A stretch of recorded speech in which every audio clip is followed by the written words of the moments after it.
Perfect.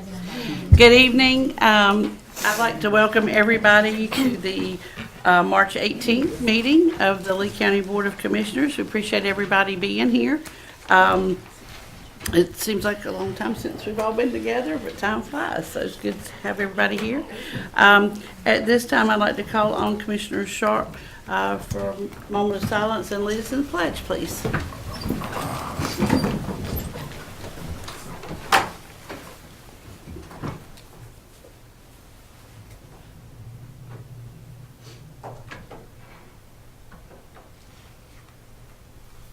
Amen.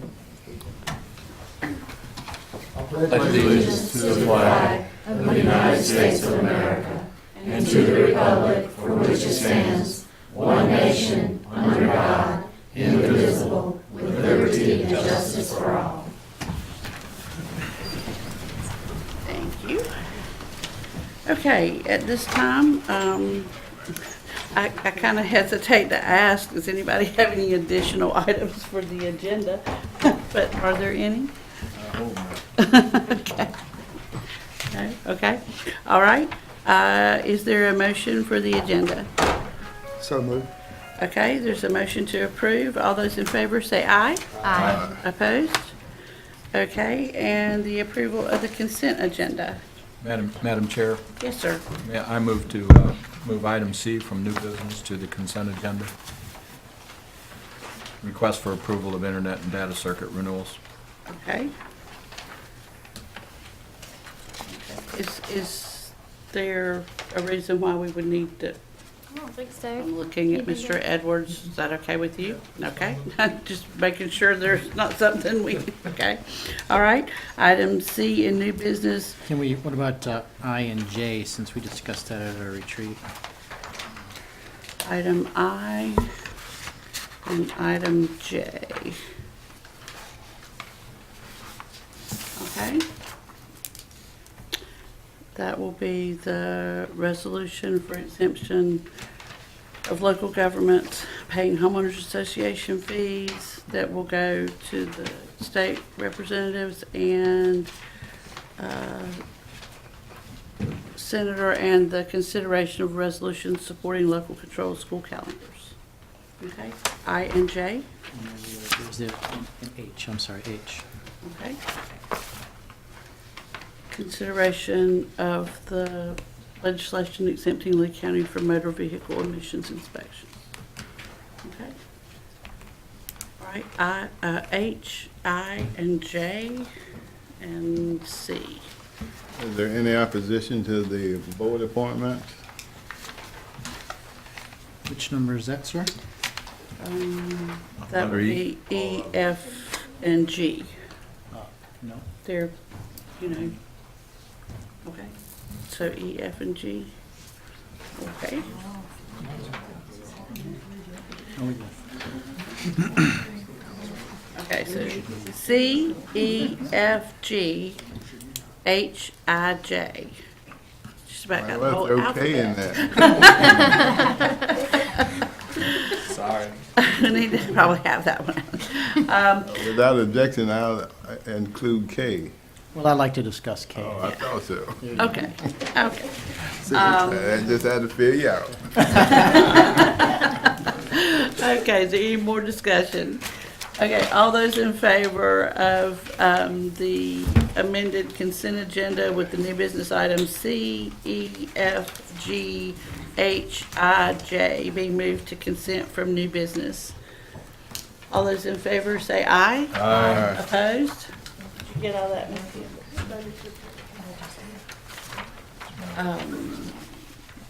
Read. Okay. All right. So at this time, shift papers since we've changed everything up. At this time, we would be moving into our public hearing. But I received a letter.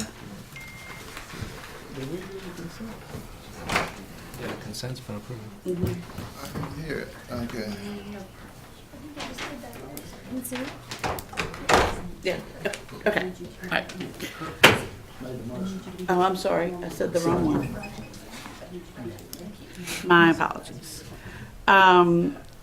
We received a letter, stating, well, to me, but obviously to our board, and I believe you all got an email Friday, in reference to this. Dear Madam Chair, due to the confusion over the modification request for the previously approved incentive for the Caterpillar expansion project, we would respectfully request that the public hearing scheduled for tonight's meeting be temporarily removed from the agenda. We propose that the matter be re-advertised and rescheduled for your next meeting on April 1st, 2019.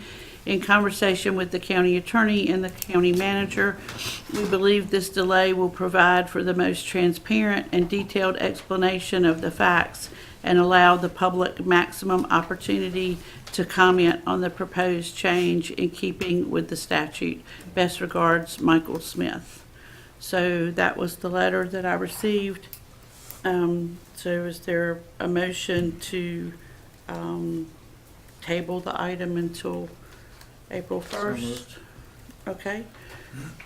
Any discussion?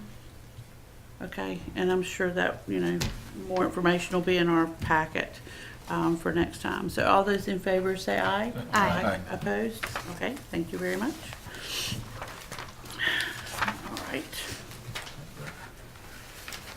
So public comments. Are there any? Okay. All right, moving on to our old business. The zoning map amendment request for 124 and 154/156 Center Church Road. Ms. McNeil, good evening. Good evening.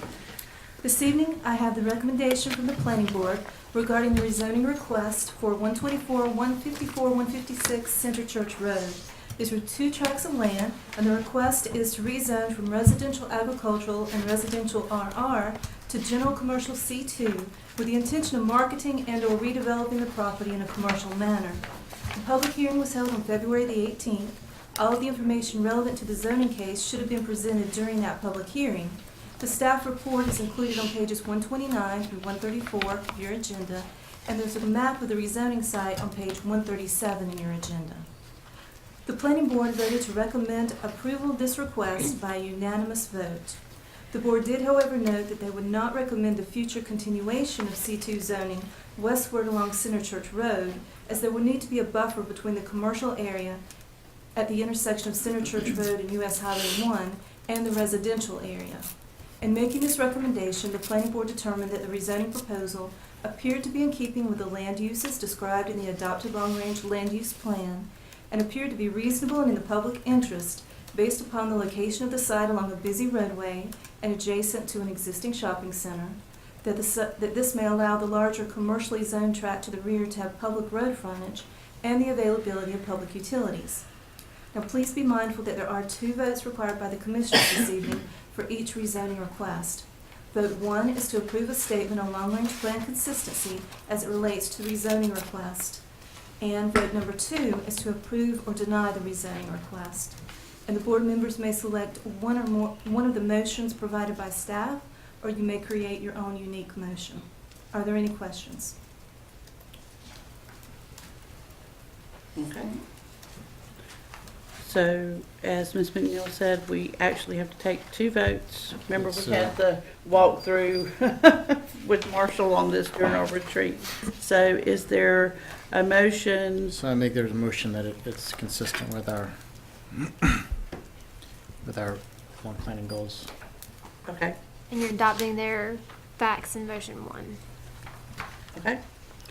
So the motion is, motion 1, the proposed rezoning of the subject parcels from residential restricted and residential agricultural to general commercial, as well as permitted uses within the proposed zoning district, appear to be consistent with the adopted long-range land use, place type of mixed-use activity center in which the subject parcels have been categorized. Therefore, the motion is the rezoning request is consistent.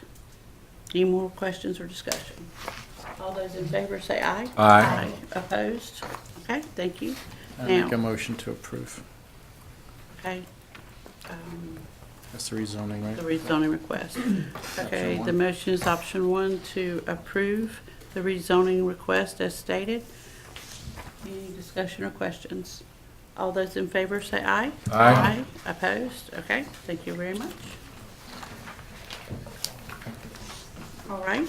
The information for the murals requested to be located on county-owned property, Ms. Pierce? Yes, so in your agenda packages, you'll find information for murals requested to be located on county property. This all came about after the Suzanne Reeves Literary Club had raised the funds for the Margaret McLeod mural, and so it was requested that we just have information available. That way, if others have a similar request, we would be able to provide them with the correct avenues in terms of getting that approved. So I'm not asking the board to make any motion. I think we can just have this. We can make it available on our website. We'll have it all.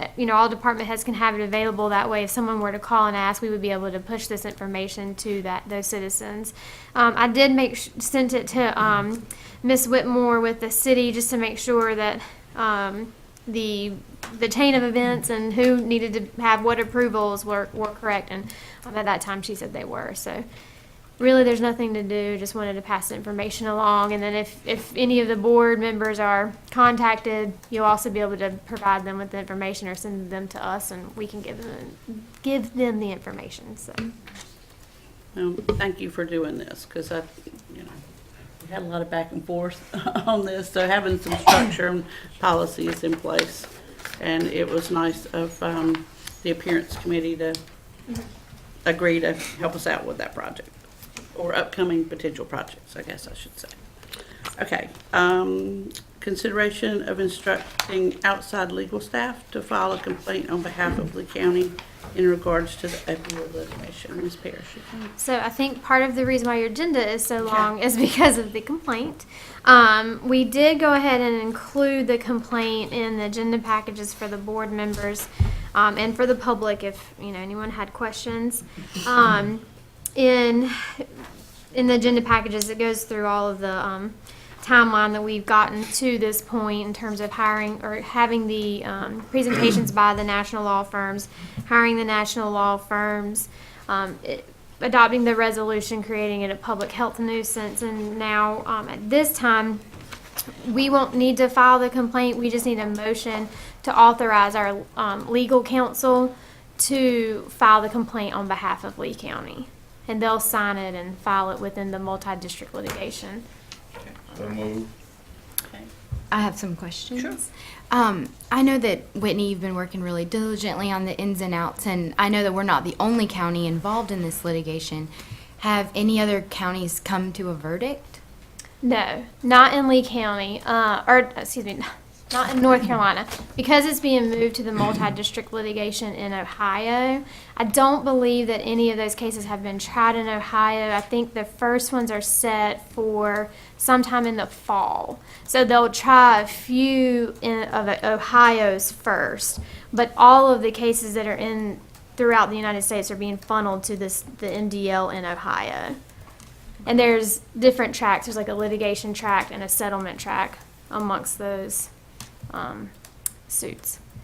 And, what are the chances that this litigation would be found as frivolous or malicious? That would be a burden of proof that the defendants would have to prove against the plaintiffs. I don't know. I think that would be, I can't speak, I haven't done a whole lot of federal litigation, but I would think that those would be more of a higher burden because they would have to prove that it's frivolous or malicious on us filing it, but so against everyone else who's filed the complaints as well. Okay, so in the event that we are found as having a frivolous or malicious case, which of course we don't feel that we do, but in the event that that happens, what would be Lee County's obligation? Well, it depends on so there's different claims that we're all filing. So it depends on what claim you're in reference talking to. and in terms of what they could seek on us or recover. I mean, at worst, they would payment of attorney fees, but there's only a few claims that would even allow for those types of damages. Is there a cap on the fees? On On like court fees or attorney fees of like, in the resolution or the memorandum of we'll only pay this much if things don't go the way we want them to? no, I don't believe there's a cap. I don't think that's come up. Okay. Okay. That was the questions I had. Madam Counsel, wouldn't you agree that it's a lot riding on the first cases, you know, like if they're found, several cases in a row are found negligent, then future cases could be Yeah, I would. settled out? I would imagine that those are gonna be sort of like the test cases. They'll try those, see what happens as a result of those, and then that may help push both sides to either move towards further litigation or maybe for a settlement. But sometimes you have to get in the court and see how it's gonna play out. I had another kind of just some comments I wanted to say, not necessarily about the litigation, but just about this whole opioid epidemic in general. So we being Lee County, have been awarded a grant through the 2018 Rural Health Opioid Program to help combat the opioid crisis in Hoke, Lee, and Montgomery County. It is a 3-year grant and is for approximately $590,000. First Health, they serve as the lead agency and fiscal agent of this grant. And through a consortium as a whole consists of, there's healthcare professionals, social workers, local government, and law enforcement, with the sole purpose of decreasing overdose deaths due to the opioid crisis and an increase in access to treatment and recovery services.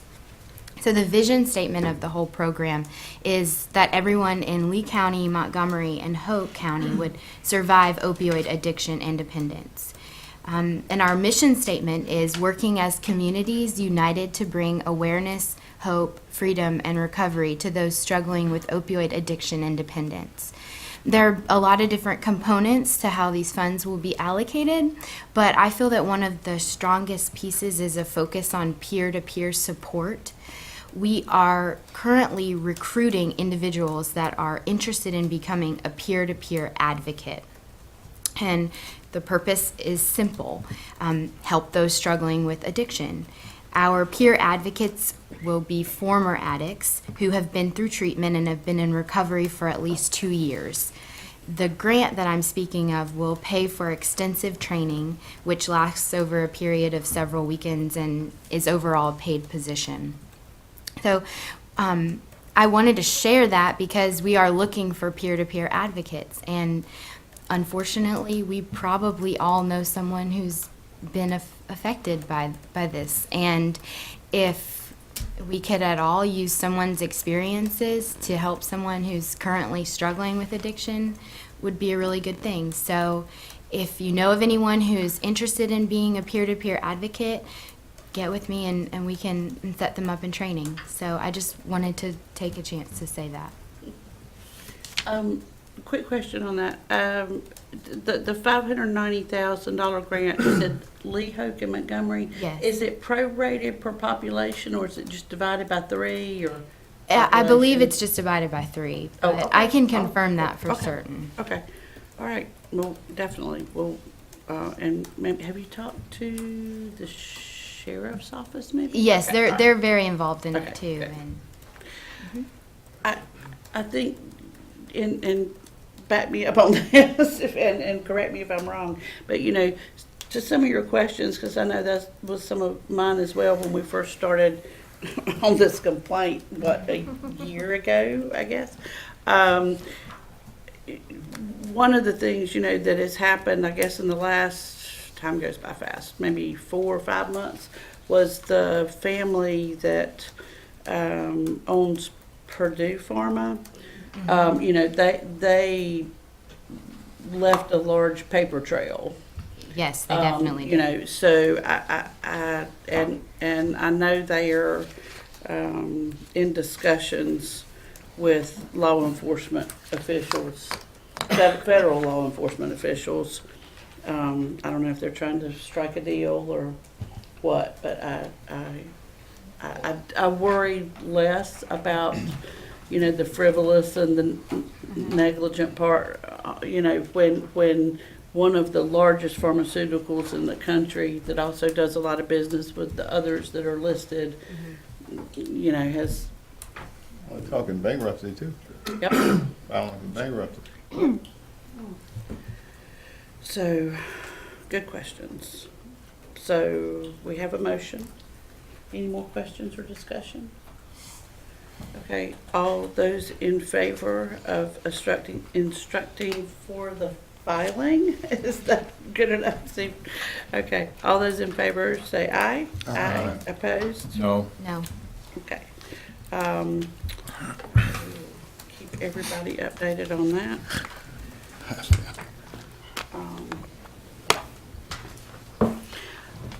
One of the things, Ms. Parrish, is we're kind of compiling data for the law firm.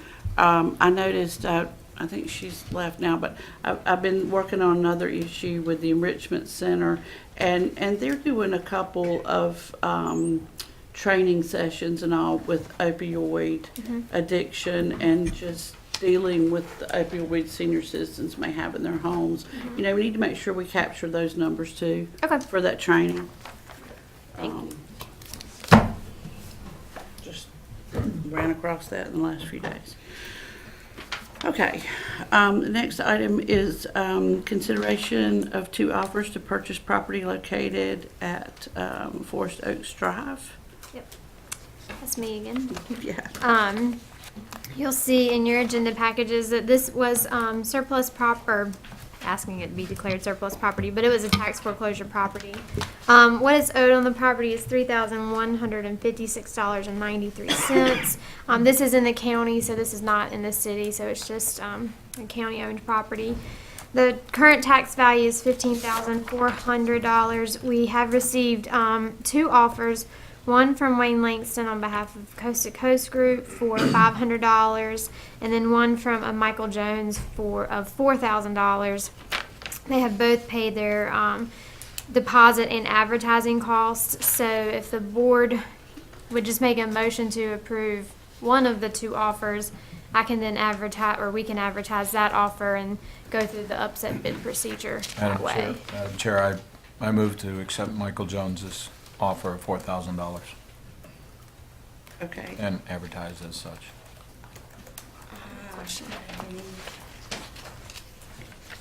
I had one question. Go. No, go ahead, everybody. I don't have a question. I Okay. was, I just had a question. It looked like it said 4,000 on our abstract, but one of the, and by the time I Leave got. off a 0 somewhere. Yeah. Okay. Okay, no, and I will be honest, it's probably my mistake, because by the time I got to this section, after reading that complaint again, I think it's on page 319. It looks like 400. So that's his Or- receipt. Okay, all right. So his receipt was for $400. That included the advertising and then his bid deposit. Okay, all right, that's fine. So you can see his is on page 314 is his offer. It's not very clear, but Okay. It was 4,000. Sorry. No, I just wanted to make sure we were, we were doing the right one. Okay, all right, so Commissioner Smith, has, just, I'm sorry, quick, so it's a 10-day upset bid? Correct. So we'll have to advertise it in the Herald. There'll be 10 days to allow anyone to put an upset bid in. So what happened to the original offer there? Well, he didn't pay his advertising costs right away, so I know we didn't Thank you. advertise it, and then so Gotcha. Now I understand. Because it was off like a few months in between. yeah, he Okay. made offers on a lot of properties, so Not an issue. sort Thank you. through all that. okay, so the motion by Commissioner Smith is to accept the bid of $500? No, Michael Jones is off. 4,000. I'm sorry, I'm still stuck on it, sorry. Michael Jones's offer of $4,000. Any more discussion? I think I've confused everything. All those in favor say aye. Aye. Opposed? Okay, thank you very much. Alrighty. Okay, the request to authorize funding for fiber optic cable, Mr. Edwards. Good evening, Chair Dalrymple, other members of Good the board. evening. As you'll note in the agenda package, asking that we are able to move forward with the funding that we've got approved in the 18-19 fiscal year budget, so that we can move forward in installing fiber optic cable between the government center and the sheriff's office. And I'll be glad to answer any questions that you may have.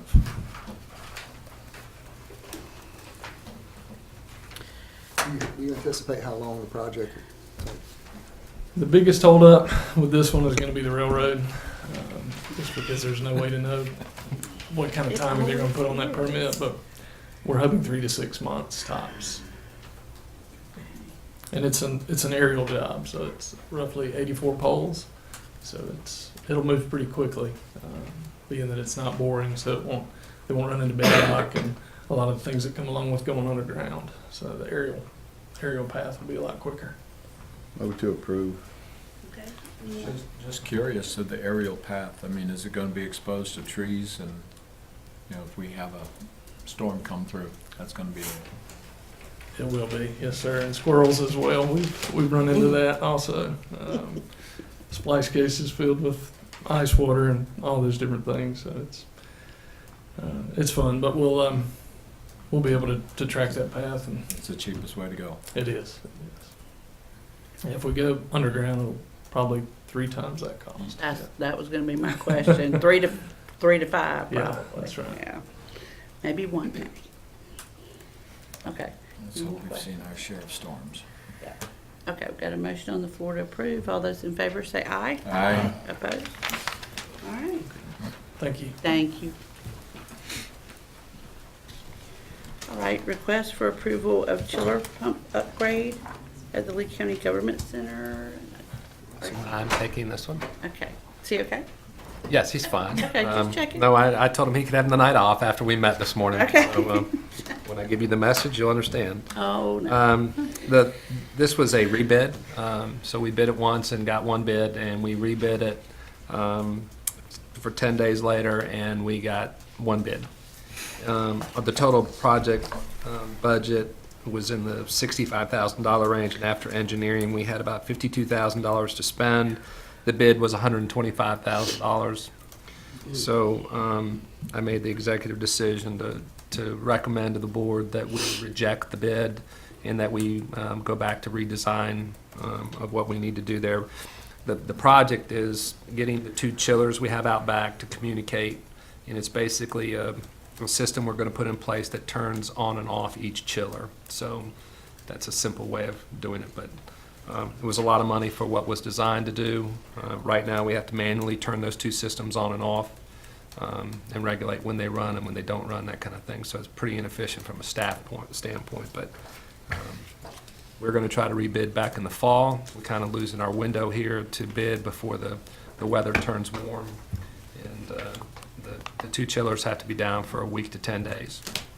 So it's not a good time to do it either. So between the cost overrun and the time of the year now, we'll just have to keep doing it the way we're doing it at this point and get through this summer, and then we'll rebid. So I just need a motion, Madam Chair, to reject the 1 bid for $125,000. So moved. Any more questions or discussion for Mr. Crumpton? Okay, all those in favor say aye. Aye. Opposed? Okay, thank you very much. All right, so we will move on down to item K. I will take sort of a point here. We did move the appointments to consent, but Mr. Watson's here, so I would like to say thank you for volunteering to serve, and appreciate that. So item K is on page 366, and it's the consideration of a resolution in support of a proposed bill to remove certain restrictions on satellite annexations, and I would say voluntary satellite annexations for municipalities in Lee County. I'll let Mr. Crumpton talk, but in front of you, Mayor Mann wasn't able to be here, but he sent over some points of interest for the benefits of the voluntary annexation, and then also you'll see a couple of maps with the 3-mile annexation limit and then the developer's interest. So just letting you know those are in front of you for reference. Okay. I received this request from the city manager on March 8th. By policy, the city of Sanford City Council will only allow sewer connections if property is annexed into the city. With the extension of sewer to Chatham County, the sewer system is now being extended beyond the 3-mile area surrounding the city where they can have voluntary annexation. So for the areas outside that 3 area, essentially the city's unwilling to allow people to connect.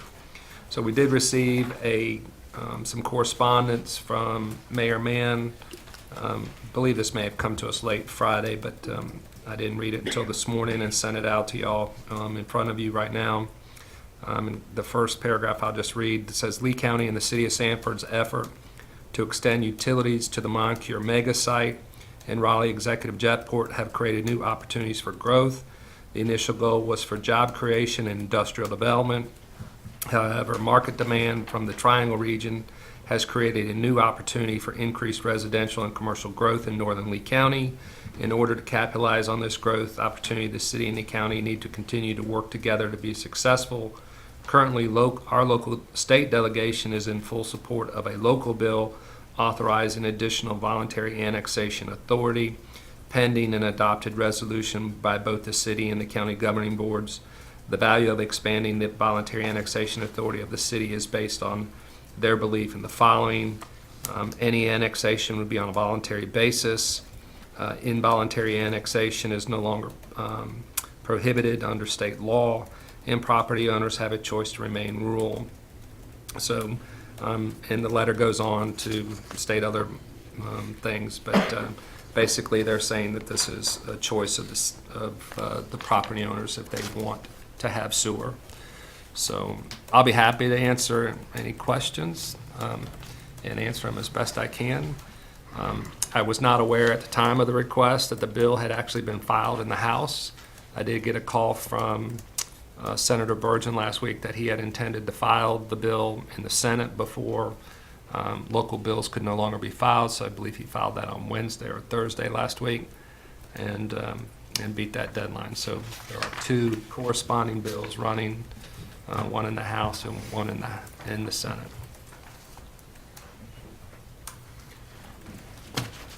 Madam Chair, it's not a question, it's it's the facts.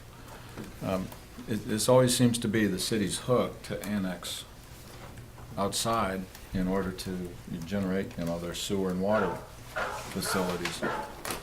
But the thing is that when they do annex these, we're talking about, wait. It's okay. Oh, is that your dog? Our volunteer fire departments will lose revenue from this annexation, and, how does the city propose to cover the fire protection and the law enforcement protection in those areas, beyond that 3-mile limit? Right. That was my first question to the mayor when he called me. What their plan is to do something similar to what they've done with Northview, where they've contracted for services for fire, to offset that loss. And, when I don't have hard numbers, but when we look at some of the developers that are looking out in those areas, the tax revenue that would be generated by, you know, the development out there. I mean, I guess Wyeth is a good example, you know, of what it's been able to generate through the fire tax. But again, the contract for services, and the same thing, law enforcement may be a little bit different because you're dealing with the Sanford Police Department and the Sheriff's Department. You know, the mayor would want those two, the chief and the sheriff, to get together, you know, and work out some type of a MOU agreement or something with service. But yes, I mean, that's certainly their concern too, because you don't want to bring development in and then not be able to provide the services that citizens expect. And you and I both know from the volunteer firefighters, I mean, that's always one of their concerns. But that seems to, from what the discussions I've had, and I'm kind of looking at the manager too, that the contract with Northview seems to be working well. I mean, I haven't had any complaints. Yeah, You know, budget time's coming up. Well, true. And we received the city's bill for Clearwater Forest for next year today as well. So you remember they're providing service into a county area that wasn't being served. Right. But the big issue here, and I will go ahead and say it, this issue is being driven by the sales tax distribution method. So, you know, when development occurs outside the city limits, like it did at Pilgrim's Pride, and like it did at Pfizer, like it did at GKN, it skews the sales tax distribution further. So you remember, it's all about the tax levy, and so if there's growth going on outside the city limits, it skews that further. And if you paid attention to what was in the newspaper, there was another discussion about the implications of the change on the city's revenues and the impact in their budget. But likewise, it was mentioned to me by the chair, and I said, well, anytime the city wants to jump in and start funding schools, we'll be happy to discuss that, because that was one of the benefits of the change. We would not have had the teacher supplement increase if it had not been for the increased sales tax revenues. So there were some, I feel like we've been good stewards with that additional revenue, done some good things with it. And so I understand the situation. I understand that they're concerned. And it is what it is. We sold the water system to them back in 2002, somewhere around there. So we kind of gave up our ability at that time to control growth outside the city limits. We became dependent on the city. So kind of like the mayor says, we have to work together to grow the county. And negotiations are always about leverage. And right now, we don't have a whole lot of leverage on that. So my biggest concern is when people live in the county, they live in the county because they want to get away from the city a lot of times.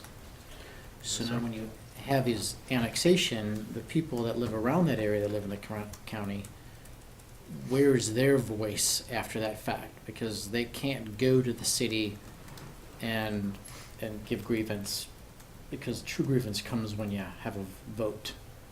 And if you live in the county and the city is doing something right next to your area, you don't have much grievance. So I think, spot annexations of city within the county, I think leave room where a lot of people may not be happy, or they lose their ability to speak or have a voice, which is a concern. Who would? I mean, I'm Well, a farmer could be out there and all of a sudden a city annexation piece is next to him. And if anything is going in that particular area that he may not enjoy or may hurt his farm, he can't go to the city and raise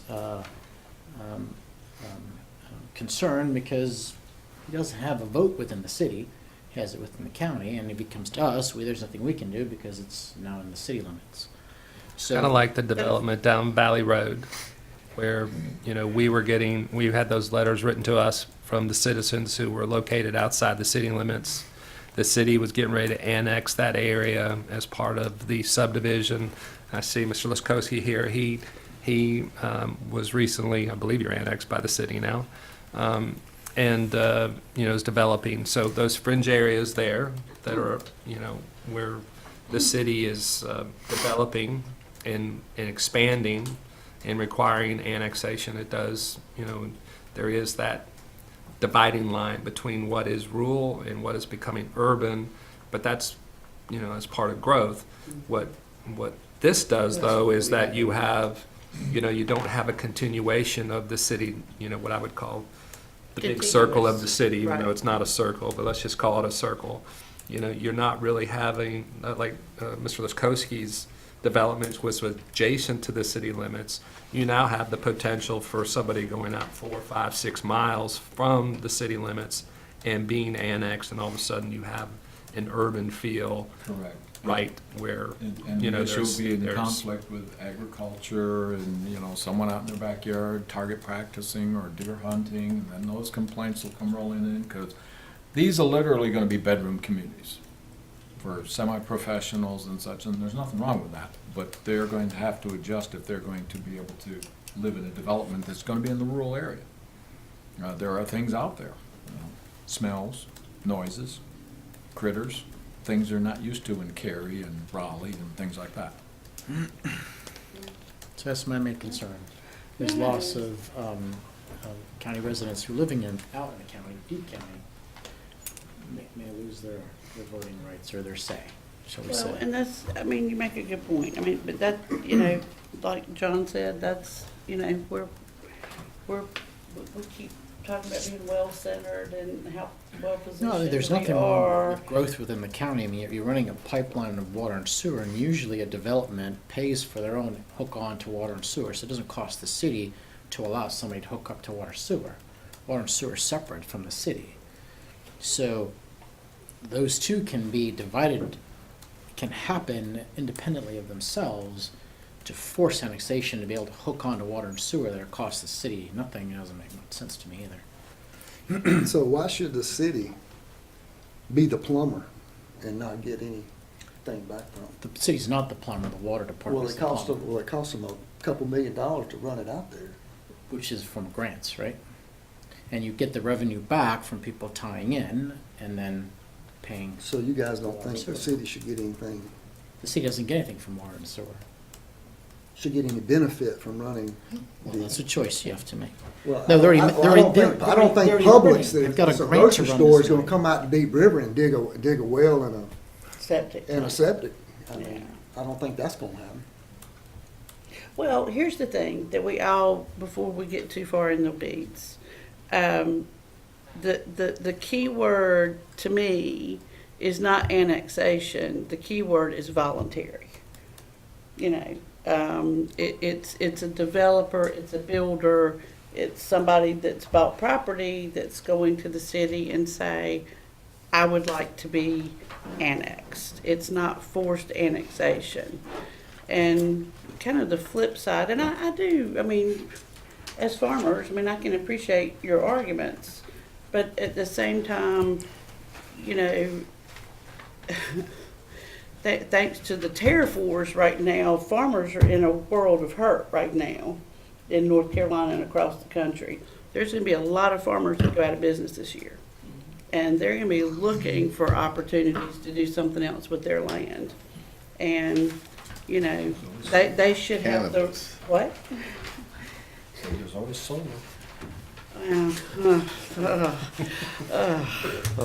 Kurt. That's not good. But they, giving those folks, the opportunity to be able to do something with their land, that they have made a lot of investment in and planned on farming and passing down, and that I don't think is going to be an option for some people moving forward. And in the mayor, but some of us have been involved in the the housing meetings, and there's a lot of interest in areas of our county that are just past the 3 miles. It would be a shame to lose that addition to tax base and business and industry. I mean, I don't know about y'all, but whenever I go out in public, you know, and people say, you know, I want this store or that store, more restaurants, you know, more affordable housing, or some people want, you know, really nice upscale neighborhoods, you know, we have some ability to infill within the city, but those larger tracts of land are just not there anymore. The larger tracts of Well, land are large tracts can still be outside. available. That's, you know, that's why you have the water authority, and they have a grant in order to extend this all the way to Moncur and the airport. So this is what allowing people to have the ability to possibly tie in. And so expansion can still take place without having an annex, but But again, if I were, you know, like Cameron said, if I were one of these larger developers and I'm gonna put that much investment into something, most developers, they want city services. no, well, Not just water and sewer.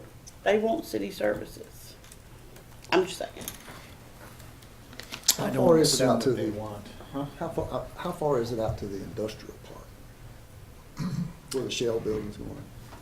They already have water and I sewer there. understand that, and, but how far is The city outside the limits city limits, to, what I would call city proper. that? So it's within the 3 then? Yes, it was within the yeah, 3. yeah. I was just gonna make a point, but since it's inside the 3, there's no point. It's close though. It's not far. It's close to the 3. Okay. I know where you're going on that one.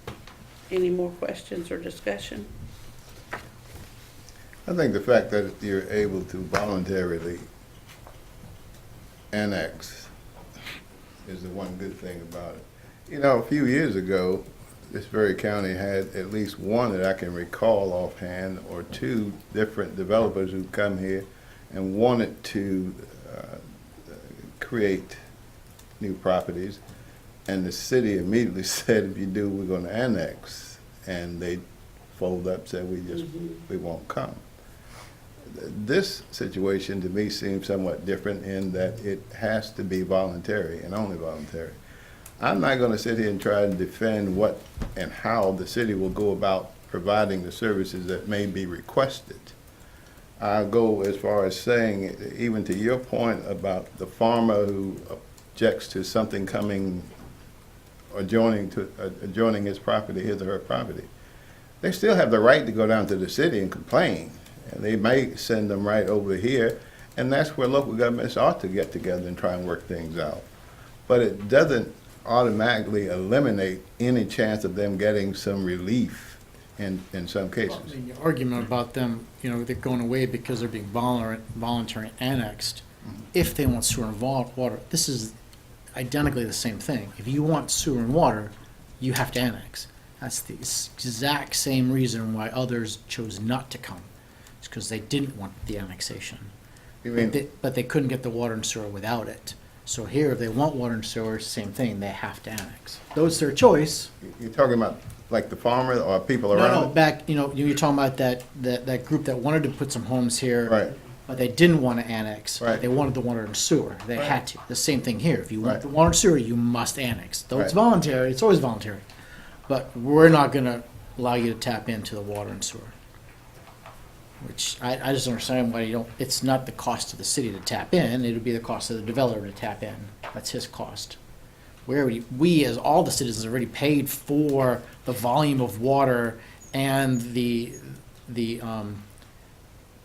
infrastructure in terms of treating that water. We've already paid for it. We pay for it every day. So for them just to make it that arbitrary that you must annex, even though it's not a cost to their own, it's a cost to the developer. And eventually the residents. And that's how you make the revenue back from that. Well, is that anything like when we ran county water? We said if you tap on, we're gonna send you, was it a fee? Yes. No, I think when we ran the county water, you were charged regardless if you tapped on or not. Beg The city, when we ran the county water, you were charged regardless if you tapped in or not. Yeah, I was. I was charged $20 a month, every month, regardless of tapping in, because I just had, Oh, yeah, you just had it run right out to the front, but you didn't have it run to your house. I didn't have one to the house, Yeah, so so it you was had run a to the minimum front. bill. Yeah, Right. everybody had a minimum bill. I agree with that, but Yeah. I think that's what I'm saying, is Oh. that when we ran the water lines in the county, those areas, we come past your house, you could tap on or not, but you had to pay a fee. This is no different, I think. Well, I think the difference is the water's is being thread up there. They're a grant to pay. It isn't But- coming out of our coffer. But I think It's not coming out of the city's coffer. what's driving this, and maybe I misunderstand, but the majority of what's driving this is not water, it's the Right, sewer sewer. line. And that's a Understood. different ballgame, and, That's cost to the developer as well, the sewer to tap into the sewer. yes, but if you look at these maps, the places where some of these developers are proposing to do some really large projects in the county, it's not a matter of tapping on, it's a matter of running a new line, which I think is around 250,000 a mile. Does that sound right? Sewer line's more than that. Okay, It worked out to more like a million a mile. million a mile, okay. I'm probably thinking water. Depending whether it's gravity flow or whether it's Okay. the force main. And, you know, that was my conversations, with the mayor, and some of the developers, you know. This is just me talking, but, you know, as small as our county is, we have 28 point something square miles for our county. We're not large. So when you're talking about 3 miles, you know, that's, we're not talking about, you know, great distances here, beyond the city limits. They are the water and sewer providers. They have the treatment plants. And it would, I just feel like what's good for the county is what's good for the city most times, and vice versa. And when we look at large tracts of land for development, they are in the county. But with the way the legislation reads at the state level now, they can't annex beyond that 3 miles. What the resolution is supporting is the local bill to give property owners, not governments, property owners, the voluntary ability to ask the city to be annexed so that they can run water or sewer mainly, to their properties. You know, again, when we're looking at tracts that are 200, 300, 400, 500 homes, large shopping centers, large grocery stores, restaurants, they don't want wells and septic tanks. They want water and sewer. And, you know, I think, Wasn't the argument I was making. What they want. It's how they get it, and they can still get it is the point. do we have a motion on the floor? Yes, I didn't think so. Sure. Well, just to make clarification, I understand Commissioner Reeves making a comment about the farmers and the issue with the developer, but in reverse, you have developments and communities that are bringing lawsuits against agricultural entities, Yes. farms and such. That's the other issue that's got to be taken into consideration. nuisance smells and noises and things like that. That's one of our federal goals Yeah. that we worked on in Washington, absolutely. Again, that's where, UDOs come into play. We're working on that now. Our land use plan. I mean, when we're talking about our rural areas, which some of this is, we still, I just feel like we still have as Commissioner Reeves said, the local government, we still have to rezone from residential agricultural to commercial or light industrial, whatever. We still have to go through that planning board process. Well, I want to offer a motion to support the request, but I also want to offer opportunity to Commissioner Connect to make his point. I heard you say that wasn't your point, so I thought I was the only one who didn't understand that, because I'm not sure that I was clear on your point. But if you want to offer it again before I offer the motion, that's fine. Oh, I'm sorry. Which part? The part about the citizens? I'm Or- not sure.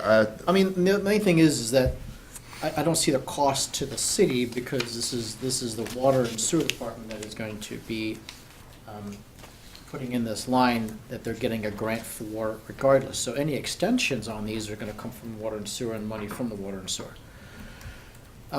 Developers are gonna pay to have these extensions in place.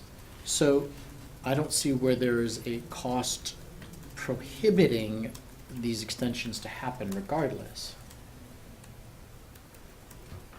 Right, so if you got a grant that goes all the way up to Moncure, and to the airport, and a lot of these or tie-ins are gonna be around this particular extension, I'm assuming, the Water and Sewer Authority is going to be providing the funds in doing that, and then the developer is gonna pay for their extensions into their communities. So I don't think there's a city cost involved. I could be wrong on that, but, because I think those two areas are separate entities. So the city can say, yeah, if you pay for the add-on or the tie-ins, you're more than welcome to tie in into the city and into the sewer. The second point being is the fact that because you're regressing so far, you have these pockets of the city within the county. I think a lot of county residents that are assuming they're living in the county may lose their voice. I know we always like to work together, but when it comes down to it, your vote sometimes is your biggest voice. And I think when city regresses onto or close to a property, you may lose that ability to do so. So those are my two concerns. I don't see why progress and development cannot happen in either instance. Even if the development goes out there, county has a voice, the people in there are still county. They regress to where the other concerns are brought before us, any zoning things that go on out there. Water and sewer tie-ins are available. The water authority will charge accordingly, and development progresses. Maybe the manager can refresh my memory. What's the rule now within the 3 miles if a developer wants to? Well, typically the developer pays for the lines that goes to the main trunk lines of the sewer system. So So there's the main trunk. they have line, that's what made people wanna some. tie into. Beg pardon? There's the main trunk line that they already had, the city has, or the water authority has a grant to build to the airport. And then the developer is gonna pay for the tie-in. So there's no cost for the city, or I should say the water authority, to tie in and continue on expanding and growing accordingly. I think the issue is here is where the city does put money into the system, and it's generated through the water and sewer fund, so to speak. So, they made a lot of money off of the leachate from the coal ash in Chatham County, and that is helping run that line to Chatham County. But the actual connections are paid typically by the developer on that. So the real issue here is, the general fund does not support water and sewer. And likewise, water and sewer cannot support the general fund. There cannot be that exchange of revenues back and forth for the city. I guess the city could use general fund money to, to help if it was economic development or some type of community development. But they can't take revenue and sewer monies and transfer it to their general fund. So the real issue on the general fund side is, and is not impacted by water and sewer, except with what's connected at the end from a property tax value, and that impacts, obviously the sales tax revenue distribution. Thank you. But just to add, having said on the city council, when the Valley project was proposed, there was a lot of folks there opposed, and that changed the vote of the city council, that's for certain. So be prepared. Well, for any elected person, you must always anticipate opposition. Whether it's next door to you or next door to your mother-in-law or whoever it might be, just expect some. So that comes with the territory. That's no reason to deny progress, move forward. So the motion is to support the request for the resolution, I think it is. Okay. Any other questions or discussion? Okay, all those in favor say aye. Aye. Opposed? No. Okay. All right, good discussion. All right, county manager's report. Yes, ma'am. Continue to work through the courthouse renovation draft plans. The plans are out to just about everybody, so they are public. Already getting comments back, have met with just about everybody, except the bar has established a committee to review it and discuss it with me, so we're going to be working on that going forward. So the only thing I've really come to realization there is trying to stick a square peg in a round hole there. It doesn't work very well, and not everybody's going to be happy. The city is making progress on the project at Kiwanis Park. The main part of that improvements is the splash pad. You may get some complaints about, now that the weather's turning warmer, you may get some complaint that the bathrooms aren't accessible, but there are porta potties out there. That's the best we can do at this time until that's finished, sometime around August 1st. Part of our conversation with the district attorney about the courthouse, we ended up having a sidebar conversation about the Veterans Intervention Court in Harnett County. It wasn't really realized the impact that it was having on Lee County veterans. So a Lee County veteran could end up, in district or superior court here on charges of whatever type, and the district attorney has the ability to transfer that case to Harnett County before a judge who has access to some staff, that if this person has some mental issues or some other types of things going on in his life where they can get some counseling to that person. Instead of going to jail, they end up getting counseling. So it's a pretty effective court. I did make contact with the Harnett County manager to find out what was going on, because that was suggested by the DA, Mr. Vernon, and found out, and now I know why he asked me to contact her, but right now that program is being run by a federal grant. The federal grant runs out September 2019. I bring this up because I expect Harnett may come to us and ask us to help fund that to keep it going. So I've asked for data. I've also asked for that data from our veterans officer, John Sandrock, who tries to keep track of the veterans who go over there, and just see what the impact to us would be. I know it's been very successful from the viewpoint of the district attorney and the county manager over there in Harnett. I don't know any more than that right now, except to just to bring it to your attention that we may get a request in the future. So I think it's important, and we'd probably need to address that if it comes to us. I have received several communications from the director from the Boys and Girls Club. He's in contact with the Board of Education and the City of Sanford about not reopening the Church Street location, but trying to do after-school intervention at the new Wicker Elementary School. He has asked us to come to a meeting on April 12th. I'll have to get you the time and the location for that.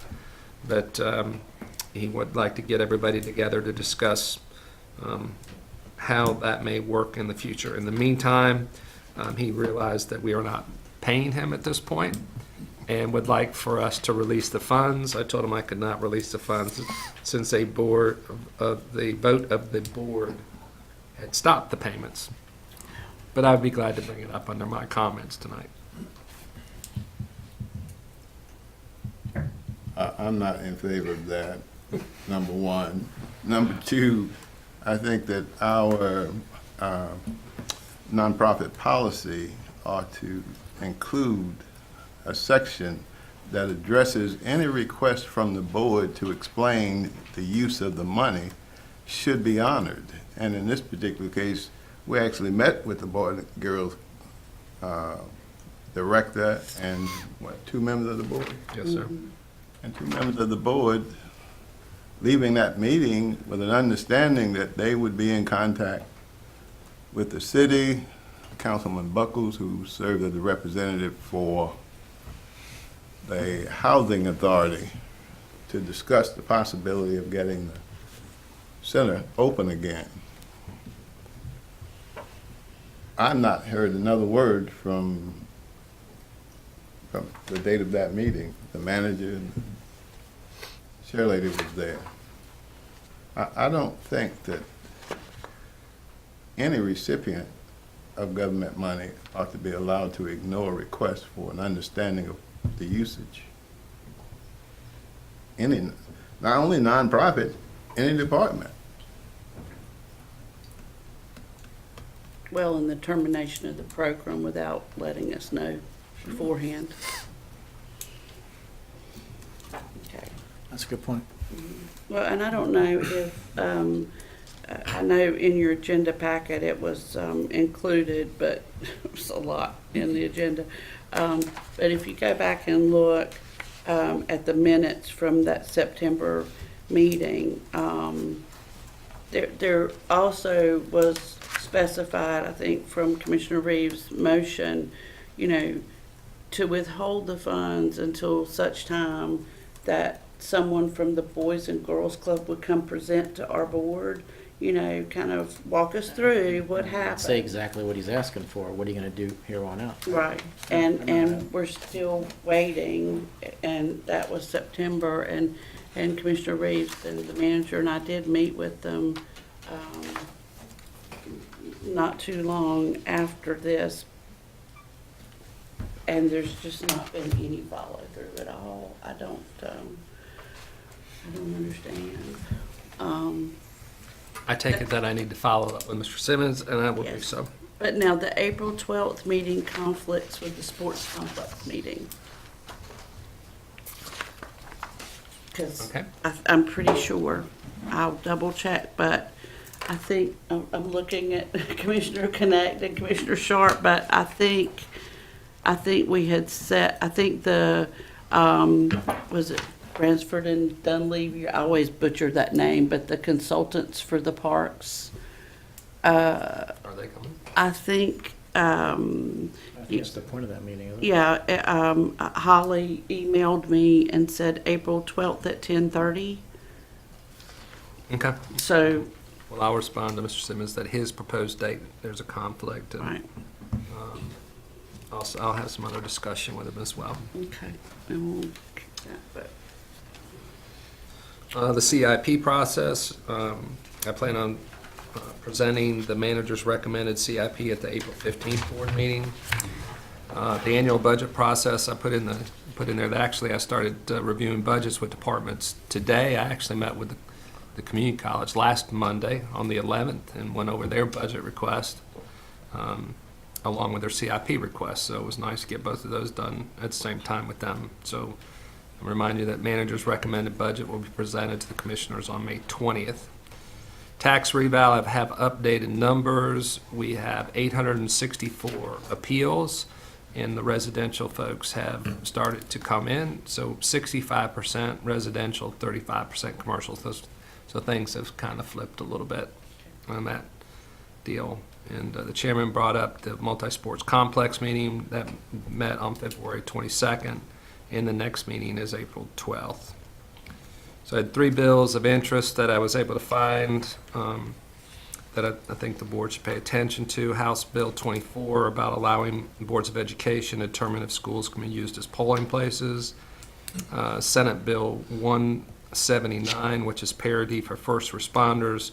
Although we don't have paid fire departments in Lee County, there are a few county departments, and the bill does impact them. So if the county ever had to go to a paid department through the county, we would have to pay that additional retirement separation allowance. And then the House Bill 76, School Safety Omnibus Act, it is so long, I didn't really feel like I should discuss it all, but it is highly comprehensive, and given the county's commitment to the SRO program here and school safety, I think we're way ahead of House Bill 76. So kudos to the board on what they do there. I did want to make one note. It's not in my report, but I did read over the Herald over the weekend and saw where there was reference to the lottery proceeds that the county has received since its inception. The number was $40 million. We have not received $40 million. Our number is closer to $10,100,000. You know, when it first started, we were getting about 1.4 million. Then there was I think it was Governor Perdue was still in office at the time, where the first cut occurred, and that cut us to about 700,000. And then there have been a couple additional cuts, and we're between 600 and 650,000 a year. So if you do the math, it just doesn't total up to. I didn't even think it had totaled 10 million until we Two did. chillers for elementary school cost, 600. I mean, cost That's that. So Not doing anything. anyway, I'm sure it was just pulled from a different line item or something when they looked at the report, but it is 10 million. So we're not hiding any money from the Board of Education. Maybe that's how many lottery tickets were sold in the county. I didn't want anybody to think we had these little black pots. I got accused of that one time before by a chairman of the Board of Education. I was hiding money from them, so. And my little black pot, I said, no, sir, I don't have one of those, but that's my report, Madam Chair. Okay. All right, thank you. All right, Commissioner comments. Commissioner Smith? Spring's coming. Wednesday. Hopefully it'll be dry. Thank you. Oh, you're welcome. Commissioner Kennedy. I would think so. I'm good, thank you. I have a little bit of good news. Please. Yes, I am heavily involved in the North Carolina Poetry Society, and I had the privilege of directing the student contest for the state of North Carolina, and our winners are in, and Miss Katie Faircloth from Eastleigh Middle School won. She won second place in one of the categories. And there were 4 different categories ranging from 3rd grade all the way to undergrad and college. And it spread all across the state of North Carolina. So we had a lot of applicants. And I was really excited to see that one of ours won. So her title of her poem was A Sunrise Moment. So maybe one of these days we'll get her in here and she'll read her poem to That'd be us. So. great. That'd be really good. Okay. Yeah, I want to ask you one question before I give a comment. What was the amount program you were talking about? I can. 90,000. Yes. And who's running that program? It's through well, who's actually running it is First Health, and they serve as the lead agency. And But it's comprised of law enforcement, and social workers, healthcare professionals. is it a federal or state grant? It's a federal.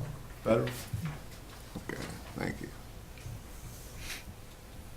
Yeah, I just wanted to commend the sheriff and his department and all law enforcement involved in the horrific tragedy out on Lower Moncure Road, Polly Avenue, a week ago. I tell you, it was a sad, sad situation without question, but the effort that they put into locating a suspect was very noteworthy. It really made me proud of law enforcement in this county. That was it. And everybody working together, too. Yeah, that's what I mean. Yeah, yeah. And law enforcement, all got involved. Exactly. I'll run through this really quickly. I brought these little cards for everybody, all I could muster up from NACO. Jamie Brown went with me, and we tramped all over the congressional buildings, got our steps in for sure, and it was bitterly cold. But we were able to meet with Senator Burr and Senator Tillis' staff, and actually got to meet with Representative Walker personally. Had a nice reception Tuesday night with Senator Burr and Tillis. Learned a lot, had a lot of different ways of doing things this time, which I thought worked better. And I will kind of give you a summation. I'll get that together hopefully this week. I won't be kind of as crazy as last week was. A couple of things of note. I know we all get inundated with email, and I kind of look to Commissioner Smith too for hopefully a nod. But you'll see on your email, there's a transportation survey for the comprehensive transportation plan, the CTP for Lee County, and I know Commissioner Smith's on the TARPO board for us. It is the plan for the next 25 or 30 years, and it's a public survey. There's a link to it. I'm looking at Ms. Brown to make sure, you know, we've got it on ours. The city has it. There's multiple places. I'm gonna, bless you, need to make sure that the town of Broadway has it too. But, you know, we've had a lot of conversations with our citizens about the expansion, the widening of Broadway Road. You know, that's been on the books for 20 or 25 years, at least. Unfortunately, with road projects, it is literally that far ahead. So, you know, now's the time that we weigh in on what we're gonna be dealing with when we're probably too old to drive, but you know, we'll try to weigh in. A lot of public transportation things too. So just encourage everybody to, on our board, to fill that out, and encourage other folks too as well. Also, our NCACC does so much for us, and they have started doing a bi-weekly podcast a while back called County Cast. If any of you've taken advantage of that, it's kind of funny sometimes. Kevin Leonard usually does them, but episode 7, they just came out with that, and it's really good. It's a discussion on school capital funding, and I know to your point, you know, $600,000 for a couple of chillers and the lottery fund proceeds. You know, we have two different ideas on the table as far as school capital funding, and I thought the association did a really good job, you know, just laying all that out. So I would encourage you to go to that. It was a really busy week, and kind of to Commissioner Del Plazo's point, we don't talk about the good news enough. Tuesday night, the Lee County Community Foundation had their annual banquet, And two of our outstanding citizens this year were Dr. Linda Smith and Jerry Pedley. They were honored that night, had a large crowd. Thursday night was the ECA Achievement Banquet, which I grew up knowing it as the Extension Homemakers Banquet, but they had a large crowd there at the Ag Center Thursday night, recognized a lot of ladies that do a lot behind the scenes for our county. Friday night was the 15th anniversary of note burning of CUOC's building and their anniversary out at Sanford Contractors. And Saturday night was the area farmers annual banquet, and really well attended there too. So a lot of good stuff going on in the county. And tomorrow night there's a soil and water banquet that I think somebody that we know will be honored, and look forward to hearing a speech by a young lady that may be related to somebody up here. So that's always a good event. So we do have a lot of great things going on in the county. And one last thing, and I don't know if I need a motion for this or just a consensus, but NACO is doing these free flag retirement boxes that we can get. I just have to call them or email them and tell them to send us one. As far as, making sure people respectfully dispose of old flags. So we can put it here in the government center, unless you'd have a better location for them. Well, first get it.